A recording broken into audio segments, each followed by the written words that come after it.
भाजपा जिलाध्यक्ष के गृहग्राम में चुनाव का पूर्ण बहिष्कार, बोले गांव, सिरे गांव सहित 5 गांवों में मतदान का बहिष्कार।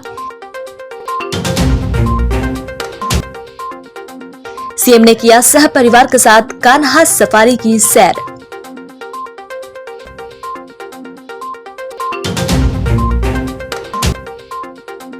ट्रेन गुजरते ही फाटक पर लगा रहा लंबा जाम, आवागमन में हो रही परेशानी। त्रिस्तरीय पंचायत चुनाव को लेकर बालाघाट जिले में जहां एक और निर्विरोध निर्वाचन की एक नई परिपाटी तैयार हो रही है, तो वहीं दूसरी ओर लांजी किरनापुर विधानसभा क्षेत्र की ग्राम पंचायत बोलेगांव और सिरेगांव सहित 5 पंचायतों में चुनाव का पूर्ण बहिष्कार हो गया है। लांजी किरनापुर के पूर्व विधायक और भाजपा जिलाध्यक्ष रमेश भट्टेरे के गृहग्राम बोलेगांव और इससे लगे ग्राम पंचायत सिरेगांव से सरपंच, उप सरपंच और पंच पद के लिए किसी भी प्रत्याशी ने नामांकन जमा नहीं किया। हालांकि यहां के पूर्व सरपंच और मतदाता खुलकर इस बारे में कुछ भी बोलने को तैयार नहीं है। चुनाव नहीं लड़ने का कारण खेतीबाड़ी का समय बता रहे हैं, तो इसकी कोई और वजह बता रहा है। बोलेगांव में चुनाव के टोटल बहिष्कार का कारण डबल मनी मामले में बिना कोई शिकायत की गई कार्रवाई मानी जा रही है। यह भी अटकलें है कि किसी तरह से यहाँ की 3 अन्य ग्राम पंचायतों के ग्रामीणों ने चुनाव का बहिष्कार किया है। जिले के राजनीतिक गलियारों से लेकर चौक चौराहे तक यही चर्चा है कि ग्रामीणों ने इस चुनाव का बहिष्कार आखिर क्यों किया।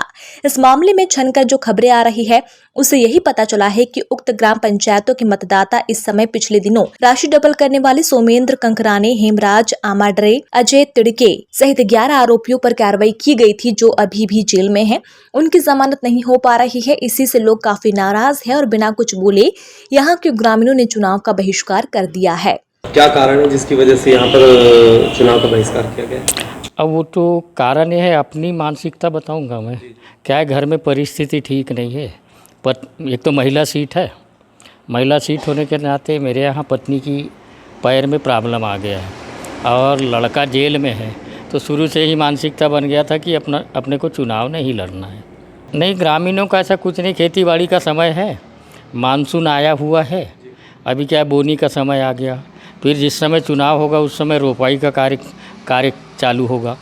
तो इस परिस्थिति को देखते हुए भी चुनाव नहीं लड़ना है, ये सब लोगों ने मानसिकता बना ली। मेरा मानना ऐसा है कि अभी कृषि का समय आ चुका है और हमारे गांव में लगभग 1 जुलाई या 25 जून से जुलाई के बीच में पहले सप्ताह में रोपाई का कार्य चालू हो जाएगा और इसी वजह से हो सकता है कि अब लोग फॉर्म भरना नहीं चाह रहे होंगे। तो हमारा यही मानना है कि लोग भी कह रहे थे कि अभी बुआई का समय है, जिस समय में मतदान का समय रहेगा उस समय में रोपाई का समय रहेगा, इसके वजह से चुनाव में भाग नहीं लेते, ऐसा बोले है ना। विकास तो हमारे गांव में बढ़िया पानी टंकी भी बना है, सीसी रोड मोहल्ले में बन चुका है। त्रिस्तरीय पंचायत चुनाव को लेकर पंच, सरपंच और जनपद सदस्य और जिला पंचायत सदस्यों के नामांकन वापस लेने और चुनाव चिन्ह आवंटन की प्रक्रिया 10 जून को संपन्न हुई। इस दौरान कलेक्टर कार्यालय में जिला पंचायत सदस्यों, जनपद पंचायतों में जनपद सदस्य और पंच सरपंच के लिए क्लस्टर जोन में नामांकन वापसी और चुनाव चिन्ह आवंटन की प्रक्रिया कराई गई। इस दौरान चुनाव में नामांकन दाखिल करने वाले प्रत्याशियों और प्रस्तावकों की केंद्र में भीड़ लगी रही। चुनाव चिन्ह आवंटन के साथ ही प्रत्याशियों द्वारा अपने क्षेत्र में प्रचार प्रसार कर दिया जाएगा। नामांकन वापस के अंतिम समय तक नामांकन फॉर्म उठाने के लिए मान मनोबल की प्रक्रिया भी यहां चलती रही। आज बेहर बिरवा हवाई पट्टी में मध्य प्रदेश के मुख्यमंत्री शिवराज सिंह चौहान का आगमन हुआ। मुख्यमंत्री के साथ उनकी पत्नी साधना सिंह भी मौजूद थी। ये उनका निजी दौरा था, जिसमें वे होटल ताज मुक्की में रुकेंगी और कान्हा नेशनल पार्क का भ्रमण किया। हालांकि साधना सिंह का आज जन्मदिन होने की जानकारी सामने आई है, जहां सुबह से ही मुख्यमंत्री के दौरे को लेकर प्रशासन स्तर पर आवश्यक तैयारी प्रारंभ कर दी गई थी। प्रदेश के मुख्यमंत्री शिवराज सिंह चौहान 10 जून को सपरिवार बालाघाट जिले के कान्हा नेशनल पार्क के मुक्की गेट पहुंचे और वहां से वे कान्हा सफारी के लिए निकल गए।